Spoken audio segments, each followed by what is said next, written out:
Welcome, MHP Rhino Nation, to another episode. Let's get dive deep into MHP's baby. Yeah. Okay, let's unpack this. Have you ever felt like the world of real estate is, a club with a velvet rope, only for those with perfect credit or just mountains of cash? Right. It often feels that way. What if I told you there are genuinely innovative ways to buy and sell properties that completely sidestep those traditional rules, often with like little to no money down? hmm And sometimes incredibly even generating profit in minutes. It really challenges everything most of us think we know about property. Absolutely. And today we're embarking on a deep dive into exactly that. We've got some fascinating insights from the Hold My Hand Wholesale live sessions. Our mission really is to unravel how everyday individuals are navigating this complex world of property deals. And not just by understanding the market, but by creatively structuring agreements. Just directly structure. Okay. Yeah.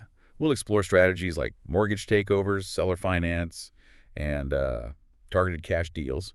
You'll discover some surprising facts and maybe have a few aha moments about how real estate truly works beneath the surface. It reveals that you don't always need to be the buyer or the seller. You can actually act as a deal facilitator. A facilitator. Interesting. Exactly.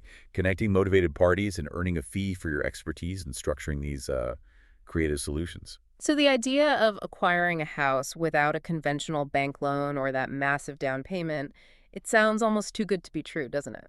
What's the biggest misconception people have about these creative finance methods when they first hear about them? And why are more people turning to these unconventional paths now? That's a great question. What's truly fascinating here is that creative finance just refers to these non-traditional ways of buying and selling property. It means moving entirely beyond standard bank loans.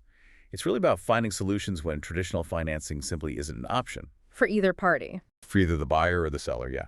The source material we're looking at, the Hold My Hand Wholesale Program, highlights three core strategies. First, there's mortgage takeover. It's often known as sub-2 or trust acquisitions. Essentially, you take over an existing mortgage. Okay, sub-2. Got it. Second, seller finance. That's where the seller steps in and acts as the bank. The seller becomes the lender. Makes sense. And third, cash deals. Now, this can include specific strategies for Section 8 properties or, the more traditional fix and flip scenarios. Yeah. What drives these methods are very specific motivations from both sides, people who either can't or maybe won't use traditional financing. That makes them a really powerful alternative for solving real-world problems. Okay, that makes a lot of sense. So let's zoom in on that first one, mortgage takeover. The source mentions using trust agreements to make these deals happen. Now, this sounds like a way to legally sidestep some traditional real estate rules, maybe even agent commissions. What's the specific legal mechanism there, that trust aspect? How does it actually manage to bypass these conventional requirements? Right. The trust mechanism is quite ingenious, and this is like a key insight. Properties are placed into what's called a land trust, and then the beneficial interest or the rights to that trust are sold or transferred, not the property deed directly. Ah, okay. So not the deed itself. Exactly. And legally, this is considered a personal property transfer. Think of it like selling shares in a company rather than the company's building itself. Gotcha. Like selling stock. Precisely. And that distinction is crucial because it can, in many cases, circumvent traditional real estate regulations and agent fees that typically apply only to direct property deed transfers. Now, for sellers, why would they do this? Well, their motivation often stems from wanting to avoid losing money on a traditional sale. Right. Closing costs, commissions. Exactly. Maybe they have low equity or high interest rates are eating them alive, or those closing costs are just too much. It also lets them remove the debt from their debt-to-income ratio, their DTI. Oh, that's huge. It is. Or in some cases, avoid foreclosure entirely. And for buyers, what's the draw? For buyers, the benefits are pretty clear. Low or maybe even no down payments, often no credit checks, no impact on their own DTI. Wow. And sometimes they get more favorable interest rates than they could qualify for elsewhere. It sounds incredibly flexible, a real potential game changer for both sides. I'm keen to hear about that real-world example you mentioned from Cypress, Texas.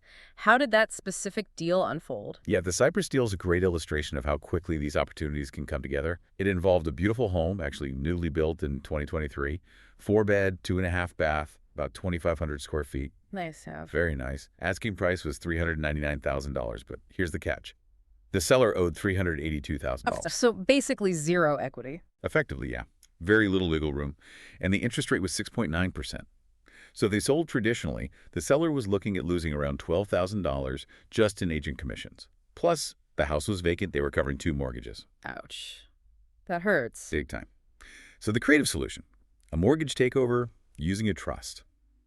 A buyer was actually found live on stream during one of these sessions. No kidding, alive. Live, willing to pay $5,000 down, plus another $5,000 to $6,000 in closing costs. Yeah. So total entry cost around $10,000, maybe $11,000. And they simply assumed the existing mortgage payments, which were about $3,500 a month. Yes, took over the payment. Just took them over. Yeah. So the outcome, the seller broke even, avoided a significant loss. The buyer, they secured a $400,000 home for a remarkably low entry cost without any of those traditional qualification hurdles. That's amazing. And what about the facilitator you mentioned? Ah, yes, the facilitator. The person who put the deal together, found the motivated seller, brought in the non-traditional buyer, structured the agreement. They made a $5,000 profit on that deal. How long did that take? Get this. 15 minutes. 15 minutes. A Yeah. $5,000 profit. That's incredibly efficient. What are the most common factors that allow for that kind of rapid value creation? And how do these deals handle concerns like the due on sale clause? I know people worry about that. Good points. The speed often comes from, well, identifying those highly motivated sellers and already having a network of creative buyers ready to go. As for the due on sale clause, yes, that's a valid concern people raise. The trust structure is specifically designed to manage it. The original owner technically stays on the mortgage in name only. In name only. Right. But this is solidified through specific legal agreements within the trust documents. Often includes things like indemnification clauses. This means the new buyer contractually takes on all the payment obligations. It effectively removes the financial burden and the DTI impact from the original owner, even though their name is still technically on the loan for a while. So the bank doesn't usually call the loan due. The risk is there, theoretically. But in practice, especially with these trust structures properly set up, it's managed effectively. The program reports a strong track record of success within the first month, getting everything switched over smoothly.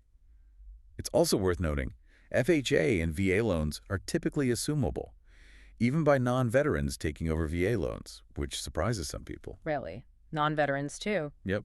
Conversely, you generally want to avoid things like lines of credit, reverse mortgages, adjustable rate loans. The risky stuff. Exactly. And commercial loans on properties with 4 or more units. Those are generally not great candidates for these takeovers because of the added complexity and risk. And, thinking about high interest rates motivating these deals, I heard a great analogy for this. Oh, yeah. Imagine your interest rate is like how fast an escalator is moving against you while you're trying to run up it. Okay, I can picture that. The higher the rate, the faster that escalator is moving down. So you're running faster and faster. Yeah. But are you making much progress going up? Probably not much. Feels like you're staying in the same place. Exactly. You're running hard just to stay put financially. You make little progress on the actual principal. For example, take a $400,000 FHA loan at, say, 7.25%.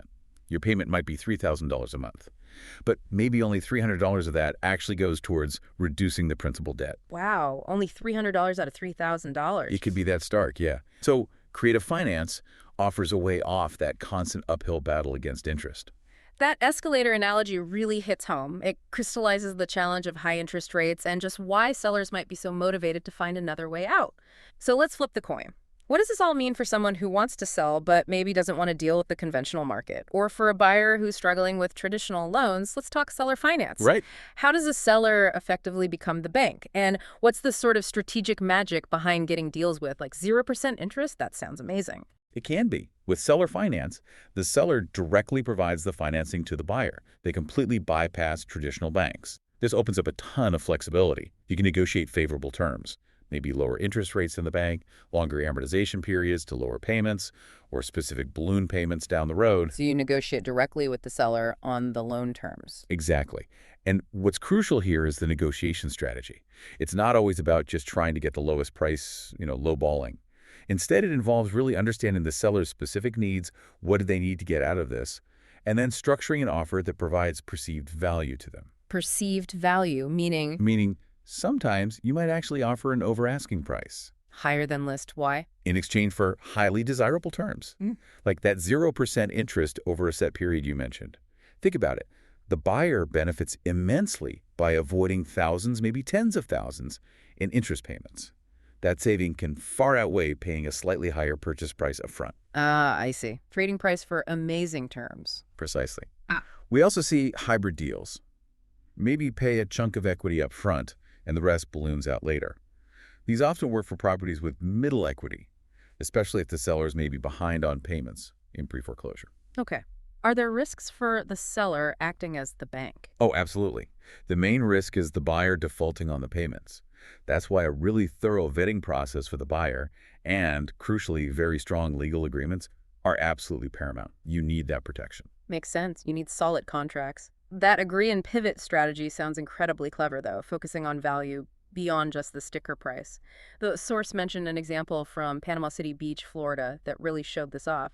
Can you walk us through that one? It sounded like a tricky negotiation. Oh yeah, the Panama City Beach deal was a classic example of transforming a tough situation.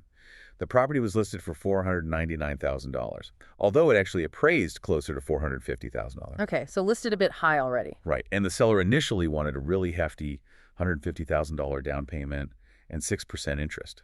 It's, well, a tough ask in most markets. Yeah, 150K down is a lot. Definitely. But through creative negotiation, using that agree and pivot mindset, the terms were completely transformed. Here's what they landed on. A $550,000 purchase price. Wait, $550? But that's more than the list price. Exactly, $550,000 purchase price. But look at the terms. Only $50,000 down. Okay, much lower down payment. Much lower. Then payments of $1,100 per month for 72 months. That's a 6-year balloon payment. And here's the kicker. All at 0% interest. 0% interest for 6 years. 0%. And the buyer even agreed to cover the title fees. Wow, so how did they sell the seller on the higher price? That was the key insight, the overpay strategy. The higher purchase price of $550,000 was strategically framed to the seller. It was presented as effectively covering the interest component they would have received over time with their original 6% ask. It appealed to their desire for a higher top-line sale price. Ah, so the seller felt like they were still getting their interest baked into the price? Precisely. And for the buyer, paying a bit more on price to get 0% interest and a much lower down payment was, well, a no-brainer. They were saving a fortune in interest cost over those 6 years.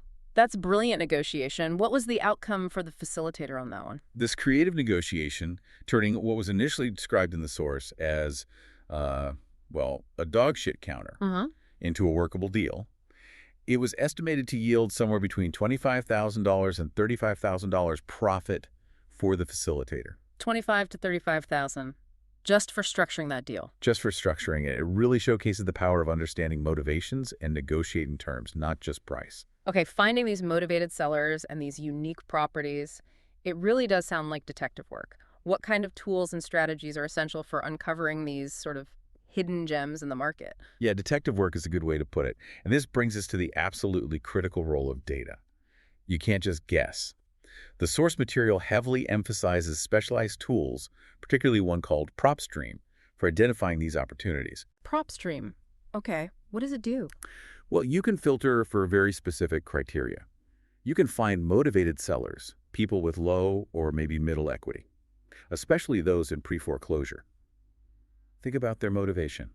They're facing potential loss, credit destruction. They're often just holding out for minimal profit or even just to break even.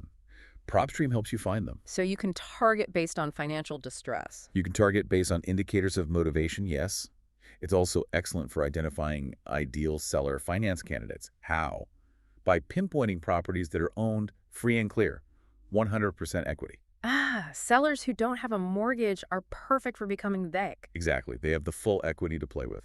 And crucially, PropStream helps you spot non-cash flowing properties. This is a big one. Non-cash flowing, you mean like rentals that lose money? Precisely. A property that costs more to own each month than it brings in rent. The example given was a duplex asking $645,000. The monthly payments were around $4,500, but it only rented for $4,400. So the owner is losing money every single month just holding it. Every month. That clearly indicates a highly motivated seller, right? They need a solution. There's actually a powerful quote in the material about this tool. Yeah. The same feeling you get when you leave your house without your phone is the same feeling I get when I go into a negotiation without PropStream. Wow, that's a strong endorsement.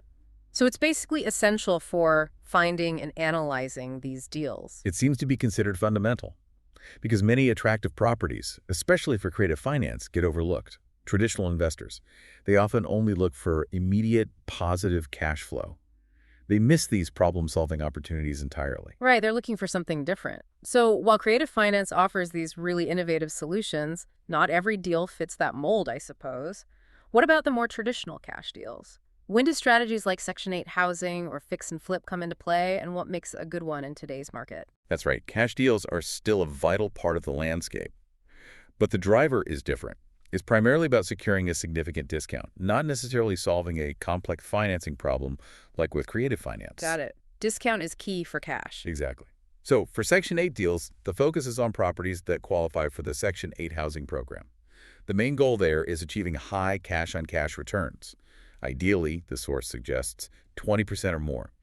And a low price point is really crucial for making those numbers work and appealing to buyers, preferably below $75,000. Below 75K. Any specific areas mentioned? Yeah, they highlighted several markets. Yeah. Ohio was big. Columbus, Dayton, Cleveland, Toledo, Canton.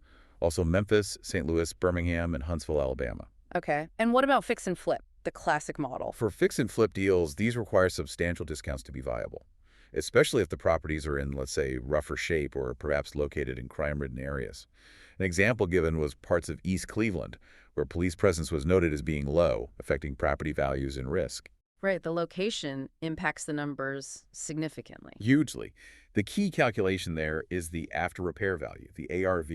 You figure out the ARV, subtract your estimated rehab costs, and that helps determine your maximum allowable offer, or MAO. The maximum you can pay and still make a profit. Exactly, and you need a real discount. The source notes something like 10K below list is not a deal, 15K below list is not a deal, sometimes 20K below list is a deal. It depends on the ARV and rehab, of course. So it takes a much bigger price drop to make a cash flip work compared to creative finance. Generally, yes. Because with creative finance, you're often solving a seller's problem beyond just price their mortgage, their DTI, avoiding foreclosure. With cash deals, especially flips, it's primarily about getting that deep discount up front. That distinction makes sense. These strategies all sound incredibly powerful, and it's clear they open up tremendous opportunities. But navigating these waters can't be without its challenges, right? Beyond what we've already covered, what are some of the other common hurdles people face in these creative deals, and how do they learn to actually master them? That's a critical question, because it's not all smooth sailing, especially at first. One common hurdle, which we touched on briefly, can be dealing with realtors. Ah, yes. The agents. Especially if they've had a property listed for a long time, say. The example was 73 days without getting a sale. They might be resistant to creative offers. But as we discussed, these trust transfers are technically personal property transfers, not traditional real estate sales handled by agents. Right. This structure is often specifically used to circumvent agent commissions, particularly when the agent hasn't delivered a qualified buyer and the seller is getting desperate or highly motivated. It can be a point of friction. It can be. Another challenge, which we talked about with the escalator analogy, is simply helping sellers understand the true cost of their current situation, especially with high interest rates. It's a hurdle because many sellers don't fully grasp how little equity they're actually building each month. They might be hesitant to consider non-traditional offers until they really see their true financial picture. So education is key, for the seller too. Absolutely. Overcoming these often involves very clear communication, patience, and educating the seller on how the creative solution benefits them. Okay, it's clear that understanding those underlying mechanics, the motivations, the structures, that's absolutely key. So how do people go from grasping these concepts, maybe listening to this deep dive, to actually executing such sophisticated deals? It seems like a big leap. It is a leap, and this is where the source material points to the Hold My Hand wholesale program itself. It's described not just as a course, but more like a school thing. A school thing? Yeah, meaning a live, interactive educational environment, not just static videos you watch alone. It apparently features daily live streams where they analyze actual deals, make calls to sellers and agents in real time, and answer questions live. Oh, so it's very hands-on. Very hands-on. And crucially, it offers direct deal assistance. There's a community aspect with experienced members called community helpers. Names like Garrett, Yen, Rowan were mentioned. These aren't just instructors. They're experienced members who actively mentor, help with calls, and even co-close deals with newer participants. Like training wheels for real estate investing. Exactly. That's the term used, training wheels, to help people get started and build confidence by doing actual deals with support. And does it work? What's the real-world impact they talk about? Well, the examples given are pretty compelling. We heard about the student making $5,000 in 15 minutes on that Cyprus deal. Another example mentioned was someone earning $25,000 to $48,000 on a single creative deal. Wow. Significant numbers. Significant. The program apparently aims for its members to achieve somewhere in the range of $10,000 to $100,000 per month in deal profits. That's a huge range, but even the lower end is life-changing for most people.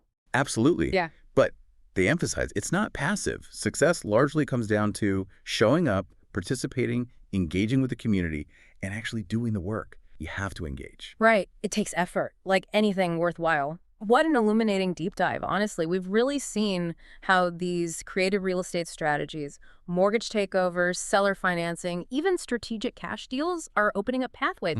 Pathways to property ownership and profit that, frankly, many people probably didn't even know existed. Yeah. It really is about seeing beyond just the listing price, isn't it? Understanding the true motivations, the story behind the deal, and then learning how to act as that crucial facilitator. Indeed. You know, the world of real estate is constantly evolving. And sometimes the biggest opportunities, the real breakthroughs, lie not in simply following the well-trodden traditional paths, but in understanding the hidden mechanics, the true flow of money, the flow of motivation, getting beneath that surface-level price tag. The hidden mechanics. So maybe the final thought for you, the listener, is this. What assumptions about property ownership, about financing, about what's possible, what assumptions might you need to challenge to unlock new possibilities in your own financial journey?